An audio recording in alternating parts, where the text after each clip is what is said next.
आपकी जो अरबों स्मृतियाँ, करोड़ों अरबों स्मृतियाँ आज काटी जाती हैं, जिसका आपको ख्याल भी नहीं है। ये इस धरती में केवल आपके दरबार में होता है, केवल करौली सरकार में होता है कि आपकी स्मृतियाँ तक काट के नष्ट कर दी जाती है जो आपको तंग करती हैं। एक स्मृति नहीं काट सकते आप, अपनी स्वयं नहीं काट सकते, दूसरे की तो छोड़ दीजिए, आप अपनी एक स्मृति नहीं काट सकते। जो चीज़ आपको तंग कर रही हो, आप सोच के देखो, वो चीज़ बढ़ती जाएगी बजाय कम होने की। कोई व्यक्ति आपको तंग कर रहा हो, उसके बारे में सोच के देखो कि हम आज के बारे में, इसके बारे में नहीं सोचेंगे। आज के बाद आप देखना, दिन में अगर 100 बार सोचते थे, अब 1000 बार सोचोगे। एक स्मृति नहीं काट सकते अपनी आप। ये दरबार आपकी करोड़ों अरबों स्मृतियां काटता है, जिसकी आपको कल्पना भी नहीं, तो आपकी सोच के बाहर है। और एक बात हमेशा ध्यान रखो, अगर आपके कर्म भोग, कर्म बंधन, पूर्ण गुरु नहीं है आपके साथ, नहीं कटा, आप जन्म जन्म, एक नहीं 1000 जन्म लेना, इन समस्याओं से छुटकारा कभी नहीं पा सकते। पाखंड की बात छोड़ दीजिए, बिल्कुल छुटकारा कभी नहीं पा सकते आप क्या सोचते हो? आपकी बीमारी, जो समस्या लेके आप आए दरबार में, इसी जन्म की है? जन्मों जन्मों की बीमारी है आपकी, सैकड़ों हजारों जन्मों की बीमारी है जो यहाँ आके कटती है। क्यों कट रही है? क्योंकि आपके कर्म भोग और कर्म बंधन आपके काटे जा रहे हैं। पिछले 27 जन्मों तक के काटे गए, 7 जन्मों तक का प्रभाव आता है, दरबार और पीछे तक जाके काटता है ताकि आप में ना आने पाए। जितने को डिप्रेशन रहा हो यहाँ बैठे होंगे, अपने को चेक कर लें, सभी का डिप्रेशन समाप्त है, किसी का कोई डिप्रेशन नहीं बचा है। चेक करके देख सकते हैं। जिस कारण से डिप्रेशन था, वो कारण भी आपको याद नहीं आएगा। सोच के देख लीजिए आप, कारण भी आपको याद नहीं आएगा। क्यों? क्योंकि बार बार स्मृतियाँ, बार बार स्मृतियाँ, बार बार स्मृतियाँ, सोच विचार, भाव विचार, विस्मृतियाँ बनती गई, मोटा गट्ठर तैयार कर लिया, वही डिप्रेशन है। सब कट के निकल जाता है, किसी में डिप्रेशन नहीं बचता। इस दरबार में अद्भुत रूप से आपकी चिकित्सा होती है। आप सोचते हो हमने हवन कर दिया, बहुत बड़ा काम कर डाला है, अपने लिए आप करते हो। वो आपकी ऊर्जा है जिसके दम पर आप अच्छे होते हो। यही हवन आप घर में कर लीजिए, बगैर दरबार के सिद्ध हवन लिए, और टेढ़े हो जाएंगे। हुए होंगे टेढ़े, जितना किया होगा उतने टेढ़े हो गए होंगे, और ज़्यादा हुए। सबका अनुभव है ये पहली बार आप ऐसा देख रहे होंगे कि ये हवन करके आप लाभ आपको मिला है, ये पहली बार देख रहे होंगे। पहली बार आपको सनातन धर्म का सही सही प्रमाण मिल रहा होगा कि सनातन धर्म की क्या ताकत है। लेकिन जब गंदगी रहती है तो गंदगी आपका सारा जितना आप इकट्ठा करते हो, तप तपस्या, अनुष्ठान, जप तप से पुण्य, वो सब खा जाते हैं और तगड़े होते हैं, फिर आपको और तंग करते हैं।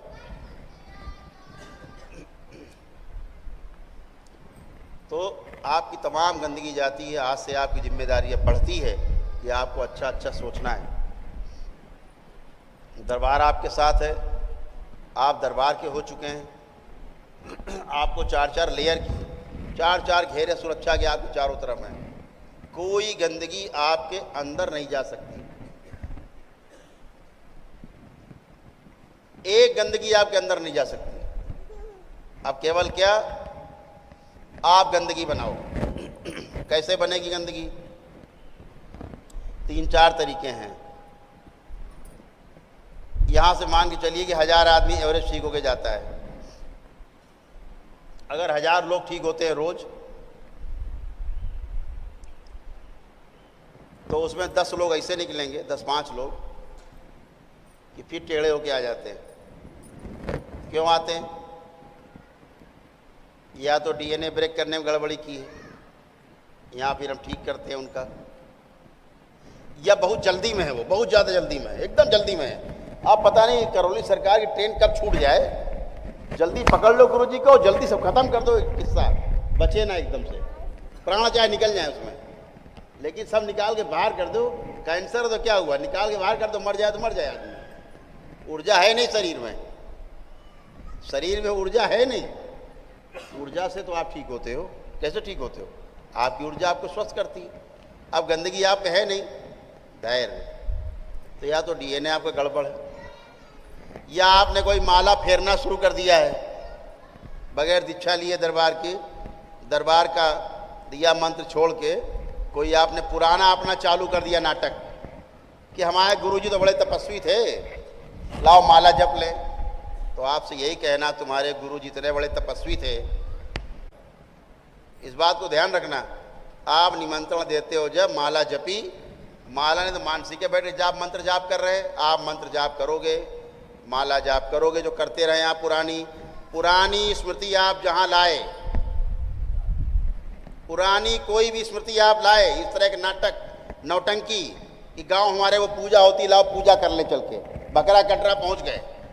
गांव में नौटंकी बहुत होती है, औरतें बैठ के 20-25 औरतें पंचायत बना के, फलानी मैया, एक गोबर मैया, और ये कंकड़ मैया, ये पपरा मैया, ये पथरा मैया, ये चिमटा मैया, समझ गए, इस तरह की मैया बना के करती ना, प्रेत पूजते हो, ध्यान रखना।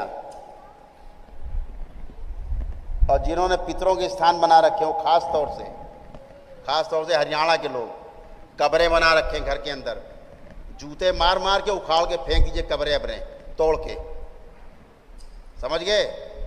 इस तरह से गंदगी आप करोगे, आप में गंदगी आएगी, इसे भगवान भी नहीं रोक सकते। आप दरवाज़ा खोल के अपने डकैतों को आमंत्रित करो कि आओ भैया हमारे घर में सोना रखा, लूट लो के आओ, तो वह कौन सी पुलिस बचाएगी, कौन सी मिलिट्री बचाएगी तुमको, कोई ना बचा पाएगा तुम्हें। ये आत्महत्या कर रहे हो, ये ध्यान रखना। इस तरह का नाटक, डीएनए गड़बड़ करके बैठे, क्या करते हो आप, पेशी आ रही है और खुद ही डीएनए ब्रेक कर लिया कि फला फला को रख रहे हैं, अंदर वाले उल्टा करा देते हैं, जोड़ना 4 है जोड़ लिया 14, आपको पता भी नहीं पेशी में क्या क्या कर डाला, कहाँ से डीएनए आपका ब्रेक हो जाएगा। बार बार कहा जाता है, रोज यही निकलते हैं 2-4 लोग जो डीएनए गड़बड़ करके बैठे होते हैं, जिनको पेशियां आती हैं वही डीएनए ब्रेक कर रहे हैं। तो ये जरा इस बुद्धि को अपना शुद्ध कर लेना है। तीसरा, आपने कहीं कोई संपत्ति पाई हुई है या आपकी पत्नी ने पाई हुई कोई संपत्ति, तो उस परिवार के मुक्ति का जिम्मा आपके ऊपर है। जैसे आपने अपने पितृ मुक्त कराए, ऐसे ही उनके पितृ मुक्त कराने की जिम्मेदारी आपके ऊपर है, इससे आप बच नहीं सकते। वो जरूर आपको सपने देंगे, पत्नी को दिखाई भी पड़ सकते हैं उसके मायके के पितृ, अगर संपत्ति मिली है आपको ससुराल से, पत्नी के मायके से, ममाने से, कहीं से भी, वो जरूर कहेंगे हमारी मुक्ति कराओ। सपना दें चाहे सामने बोलेंगे जरूर कि हमारी मुक्ति कराओ। ये ध्यान रखना है, इससे बचने का कोई उपाय नहीं है सिवाय उनकी मुक्ति की। आप सोचते हो ना कि दरबार में आए, ये हो गया, मुक्ति हो गई, जन्म हो जाएंगे, जितनी आसानी से आप बोल देते हो ना, तो आपको एक बात बता दें, दिमाग में नोट कर लो। आदमी के मरने के बाद लाखों वर्ष, कई लाख वर्ष तक दोबारा जन्म नहीं होता है, ध्यान रखना। मनुष्य योनि में जन्म नहीं होता है, ध्यान रखना। ये जो आप लोग बनाए हो ना नाटक, वो कराए हो, पिंडा पार आए हो, मुक्त हो गए, वो घर में जन्म ले रहे हैं। राक्षस घर में जन्म लेते, जो आप में रह रहे हैं शरीर के अंदर ना, नालायक बदमाश काबू करके आपको, यही जन्म लेते हो, शरीर में आकर के तुम्हारी फिर ऐसी की तैसी करते हैं।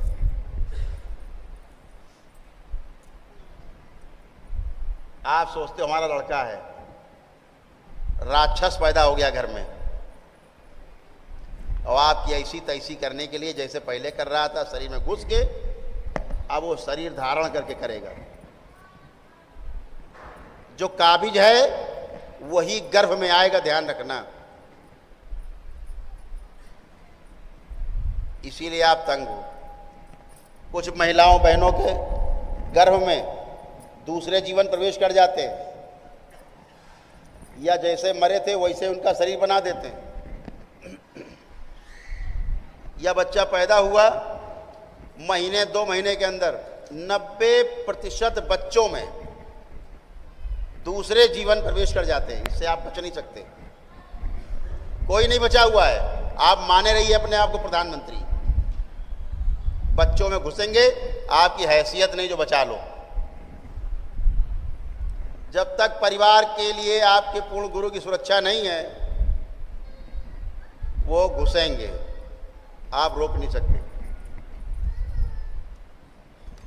एक ही शरीर में जीवन कोई चला रहा है, शरीर किसी का है। लड़का खड़ा हो गया, आपको गाली बक रहा है, मार रहा है, माँ बहन की गालियां बक रहा है आपको, वो आपका बेटा है? वो आपका बेटा है जो आपको गाली बक रहा है खड़े होके, आपको लात घूसों चप्पलों से मार रहा है, आपका बेटा है वो? आपकी सुन नहीं रहा है, आपका बेटा है? आपकी सुन नहीं रही, आपकी बेटी है वो? इसलिए पत्नी आपकी ना सुने, आप पत्नी की ना सुने, माता पिता की ना सुने, माता पिता आपकी ना सुने, यही ड्रामा है। और जब आप आते हो आगे तो प्रायश्चित करते हो, पश्चाताप करते हो, हमने ऐसा क्यों बोल दिया, हमने ऐसा क्यों कर दिया। जो आसुरी शक्तियां घुस आई अंदर, उनका जो कर्म भोग है, आपका तो है ही जो कर्म भोग। जो गर्भ से बच्चा बन के आ गई आपके यहाँ, या बच्चे में आ गए कहीं बाहर से, तो क्या है पता है आपको? उनके जो कर्म भोग हैं, उनको जो समस्याएं बीमारियां होनी, वो आपके शरीर में होंगी।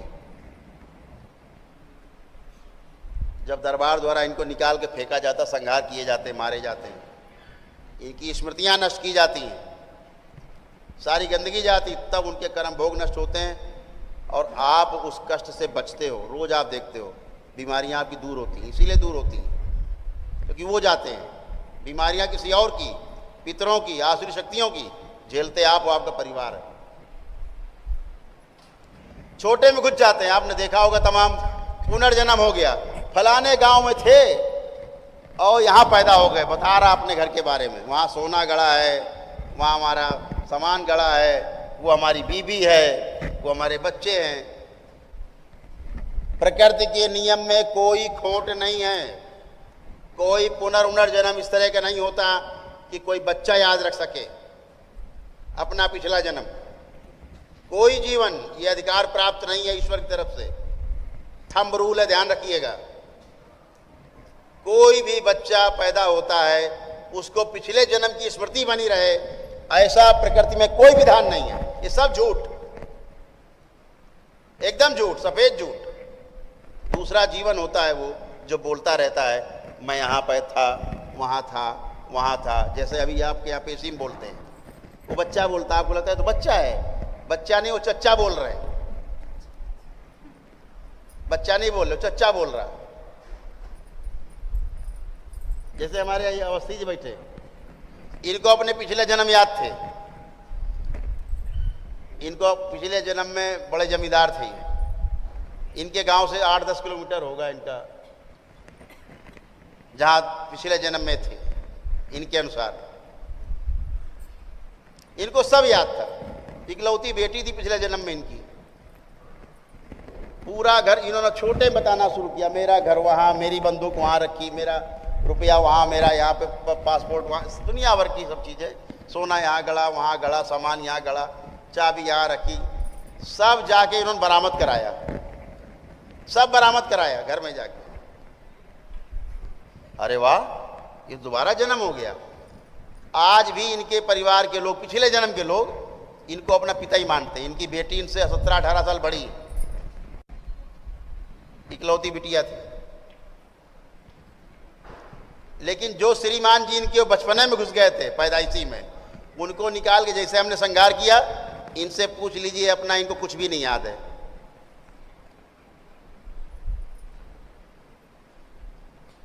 इन्हें पिछले जन्म की अपनी एक भी घटना याद नहीं है। ये हमने जितना बता दिया इन्होंने सुन लिया, अभी 1 मिनट के बाद यही भूल जाएंगे, ये भी ना बता पाएंगे। वो गए श्रीमान जी, ये दिन भर उसी घर परिवार में घुसे रहते थे, दिन भर वही चिंता उसी परिवार की भी, सब देख रेख करना, सामान सब कुछ देखना। जो इनको पिछले जन्म बिटिया थी उनके लड़के इनको ना ना ना ना ना ना हर काम काज में आगे आगे। अब ये सब भूल गए। क्यों भूल गए? जिसको याद था वो चला गया। और लोग क्या मानते रहे? उनका पुनर्जन्म है।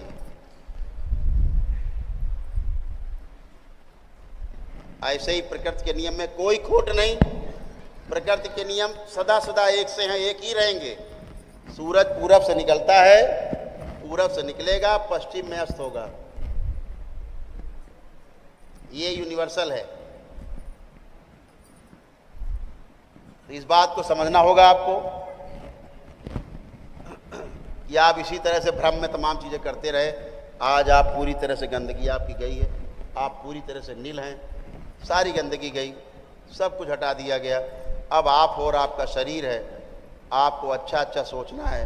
आपके सोचने से, बोलने से, करने से, ये 3 प्रकार के कर्म हैं। किसी के खिलाफ उल्टा सीधा सोचोगे, ये कर्म है, इसका भोग भी आपको तय हो जाएगा। ये ध्यान रखना। जितना हम बता रहे हैं ये आपको सारा शास्त्रोक्त हम बता रहे हैं, वेदोक्त बातें हो रही हैं। जो वेदों में है, शास्त्रों में है, महापुरुषों ने जो लिख के रखा है, एक एक अक्षर सोने से लिखा हुआ है, कुछ भी गलत नहीं लिखा है, एकदम सही सही। मैं विज्ञान का छात्र हूँ, रहा हूँ। मुझे लगता था सब धकियानुसार, सारे वेद शास्त्र पुराण सब बकवास, ये सब मूर्खों ने लिखे हैं। मूर्ख हम हैं जो उन्हें जानना नहीं चाहते, समझना नहीं चाहते, किताब समझ के इग्नोर करते हैं। कौन करे, कौन पढ़े चक्कर में। तो आप ऐसा सोचते हैं कोई उल्टा सीधी बात किसी के लिए बोलते हैं, करते हैं, सब में भोग तय होता है और ये आपका भोगना तय हो जाता है। आज से आपकी गंदगी के अकाउंट नील है, 0 है।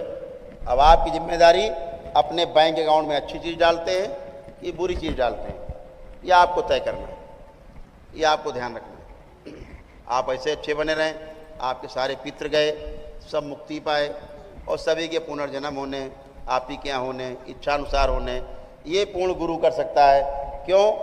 ज्ञान की रोशनी में रास्ता साफ साफ दिखाई देता है, अंधकार में दिखता नहीं। कहाँ जाना, कहाँ से आए, कहाँ जाना, कुछ नहीं पता। अभी तक ऐसे ही पड़े रहते हैं पितृ। पहली बार ज्ञान की रोशनी पूर्ण गुरु की उपस्थिति में मिलती है। बाबा जैसे पूर्ण गुरु, उनकी रोशनी में, ज्ञान की रोशनी में आपके पितरों को रास्ता मिलता है, आपको रास्ता मिलता है। आपकी बुद्धि नहीं प्रॉपर काम करती थी, आप चेक कर लें, आपकी बुद्धि एकदम एक्यूरेट सही काम कर रही है, साफ साफ काम कर रही है। अब आप चाहे व्यापार करें, चाहे नौकरी करें, चाहे परिवार में संबंध निभाएं, सब कुछ प्रेम से निभा सकते हैं। केवल जो लोग पागल रहे हैं, अनाप शनाप उल्टी सीधी हरकतें करते रहे, मार पीट गाली गलौज करते रहे, उठा पटक करते रहे, मनमानी करते रहे, उनको लेपन की आवश्यकता है। जिनको पेशियाँ आती रही हैं, पेशियाँ कट गई, पेशियाँ ख़त्म हो चुकी हैं, लेकिन दिमाग में सूजन रह जाती है, उसको भी ख़त्म कर लें, ज़्यादा अच्छा रहेगा। दरबार से लेपन ले करके और लेपन कराएंगे जो पागल रहे उन पर, और जिनको पेशियाँ आती रही उन पर, दिमाग नहीं काम करता रहा है उनके लिए ये ध्यान रखेंगे, ताकि आपकी दिमाग की सूजन जाए और आपकी जो नकारात्मक रास्ता बना हुआ है आने का अंदर, वो समाप्त हो जाए। तो आपकी जिम्मेदारी बढ़ी है। आज से आपको पूरा ध्यान देना है कि हमें आगे कैसे जीना है, इस बात को पूरा ध्यान देना है। बेहोशी में नहीं रहना है। अभी तक बेहोशी में रहते आए, अब बेहोशी गई है, आप पूरी तरह होश में। तो एक एक